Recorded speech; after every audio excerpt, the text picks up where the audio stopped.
Hello, আসসালামু আলাইকুম। Davies BCS and ব্যাংকের পক্ষ থেকে আপনাদের সবাইকে স্বাগতম। তো আজ 18 আগস্ট 2024।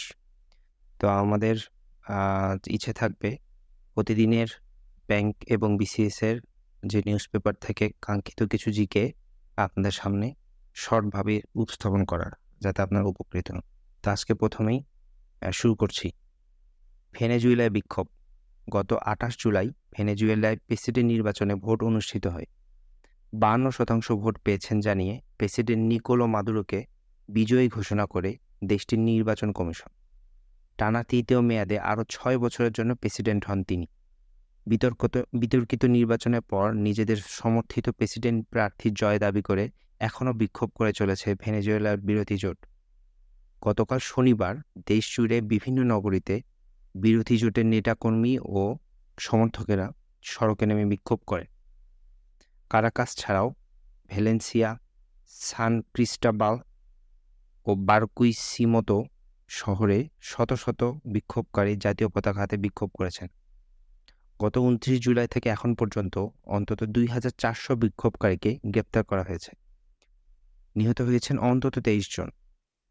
ভেনেজুয়েলার প্রেসিডেন্ট নিকোলো মাদুরো দেশটির বিরোধী দলীয় নেতা মারিয়া কোরিনা মাচাদোর সঙ্গে তার আলোচনার সম্ভাবনা নাকচ করে দিয়েছে। এরপর আসি, আগামীতে 5 নভেম্বর যুক্তরাষ্ট্রের প্রেসিডেন্ট নির্বাচনে ভোট গ্রহণ অনুষ্ঠিত হবে। ডেমোক্রেটিক পার্টির সম্ভাব্য প্রেসিডেন্ট প্রার্থী কমলা হ্যারিস। কমলা এর আগে স্বাস্থ্য ও পরিবেশের জন্য ক্ষতিকর ফ্র্যাকিং নিষিদ্ধ করার ডাক দিয়েছিলেন। ভূগর্ভস্থ তেল ও গ্যাস উত্তোলনে একটি পদ্ধতি হচ্ছে ফ্র্যাকিং।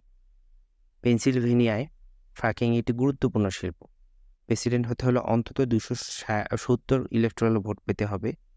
গত জুনে রিপাবলিকান প্রার্থী ডোনাল্ড ট্রাম্পের সঙ্গে বিতর্কে ধরাশায়ী হওয়ার পর দলের অভ্যন্তরীণ বিরোধিতার মুখে পড়েছিলেন জো বাইডেন।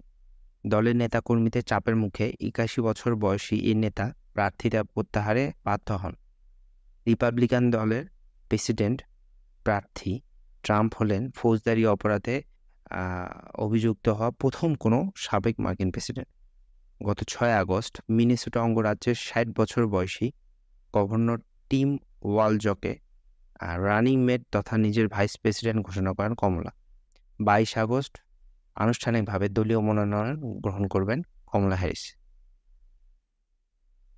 এরপর গাজায় সম্ভাব্য যুদ্ধবিরতি চুক্তিকে হেয় না করার আহ্বান জো বাইডেনের। মার্কিন প্রেসিডেন্ট জো বাইডেন এই সম্পর্কে বলেন, এই চুক্তি সম্পাদিত করতে জোরালো প্রচেষ্টার অংশ হিসেবে তার পররাষ্ট্রমন্ত্রী অ্যান্টনি ব্লিংকেনকে ইসরায়েলে পাঠাচ্ছেন তিনি। যুক্তরাষ্ট্রের কলাম্বিয়া বিশ্ববিদ্যালয়ের প্রেসিডেন্ট মিনুশে শফিক গতকাল বুধবার পদত্যাগ করেছেন। গাজা যুদ্ধকে কেন্দ্র করে বিশ্ববিদ্যালয়টির ক্যাম্পাসে তুমুল বিক্ষোভের প্রায় 4 মাস পর পদত্যাগ করলেন মিনুশে শফিক। এরপর থাইল্যান্ডের নতুন ও সর্বকনিষ্ঠ প্রধানমন্ত্রী পেতংতান সিনাওয়াত্রা শ্রেথা থাবিসিনকে গত বুধবার সাংবিধানিক আদালত পদচ্যুত করেছেন। গত 16 বছরের মধ্যে তিনি হলেন থাইল্যান্ডের চতুর্থ প্রধানমন্ত্রী যাকে সাংবিধানিক আদালত ক্ষমতাচ্যুত করলেন। পেতংতান, যার বয়স 37, সাবেক প্রধানমন্ত্রী ও ফিউথাই পার্টির প্রতিষ্ঠাতা ধনকুবের থাকসিন সিনাওয়াত্রা, যার বয়স 75, তার মেয়ে। পদচ্যুত প্রধানমন্ত্রী শ্রেথাও একই রাজনৈতিক দলের সঙ্গে যুক্ত ছিলেন। পেতংতান ব্যাংককের চুলাংকর্ন বিশ্ববিদ্যালয়ে পড়াশোনা করেছেন। গতকাল সহজে প্রধানমন্ত্রী নির্বাচিত হন পেতংতান, কেননা পার্লামেন্টের 493 আসনের মধ্যে তার দল ও জোটের আসন 314টি। প্রধানমন্ত্রী হতে বর্তমান আইন প্রণেতাদের অন্তত অর্ধেক সংখ্যককে সমর্থন প্রয়োজন ছিল তার। পার্লামেন্টে গতকাল অনুষ্ঠিত ভোটাভুটিতে পেতংতানের পক্ষে 319টি ভোট পড়ে, বিপক্ষে পড়ে 145টি। এরপর আসি বর্তমানে আলোচিত এমপক্স।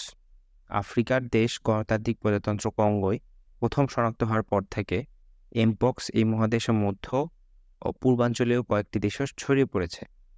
এর মধ্যে আছে Burundi, Uganda, Rwanda, Sweden, Kenya এবং পাকিস্তান।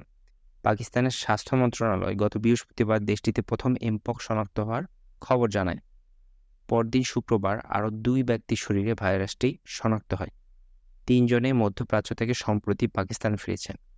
এ অবস্থায় দেশটির স্বাস্থ্য মন্ত্রণালয় সতর্কতা জারি করেছে।